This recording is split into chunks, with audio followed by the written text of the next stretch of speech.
Drama serial डायन में अब आप लोग देखें कि नेहाल अपने मकसद को पूरा करने के लिए बहुत करीब पहुंच चुकी है। जवार शाह को अपनी मोहब्बत ने गिरफ्तार कर चुकी है, लेकिन यहाँ पर जो सबसे बड़ा धोखा हो रहा है वो शबाब के साथ हो रहा है। शबाब जो कि सारे लोगों के सामने सिर्फ और सिर्फ जवार शाह के गुण गाती है, वही अब जवार शाह धोखा दे रहा है। यहाँ पर नेहाल जो है वो मीशा बनकर ऐसे तो पागल बना देती है जवार शाह को कि जवार शाह खुद ही नेहाल को प्रपोज कर देता है, लेकिन यहाँ पर नेहाल जो है वो ठुकराते हुए नजर आती है और कहती है कि न जाने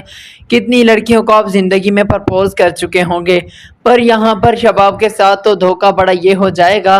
कि सबसे पहले जवार शाह को मीशा यही कहेगी कि तुम इसको छोड़ दो, अगर तुम इसको छोड़ोगे तो शायद मैं तुम्हारा प्रपोजल एक्सेप्ट कर दूं। जिसकी वजह से ये बात सुनने के बाद अब यहाँ पर जवार शाह कुछ वक्त सोचेगा, लेकिन जल्दी वो फैसला कर लेगा कि हाँ, शबाब को छोड़ दूंगा। शबाब ने मुझे ज़िंदगी में कोई खुशी नहीं दी, अगली बार भी औलाद की खुशी जो मुझे नसीब हुई वो नेहाल की वजह से हुई, लेकिन नेहाल के साथ भी शबाब की वजह से क्या सलूक किया गया मुझे नहीं मालूम। लेकिन वहाँ पर जो ज़किया की मौत का इल्ज़ाम लगाया जाता है तो वो भी सारा शबाब पर आ जाता है कि शबाब के कहने पर ही जवार शाह ने जो है ज़किया को जेल भेजा था, जिसकी वजह से उसको जो है फांसी की सज़ा भी सुनाई गई थी। वो उसी खौफ में जेल के अंदर ही मर गई। अब यहाँ पर फौजिया जो है वो मीशा पर भी कड़ी नज़र रखने लगती है, लेकिन तब तक मीशा अपनी चाल में पूरी तरह से कामयाब हो चुकी है। तो डॉक्टर जो है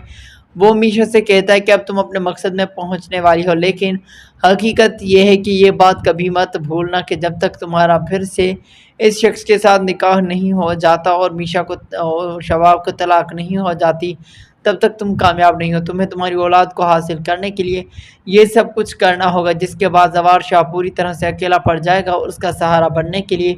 कोई नहीं होगा। तो तुम ही बनना उसका सहारा और उसको बताना कि तुम कौन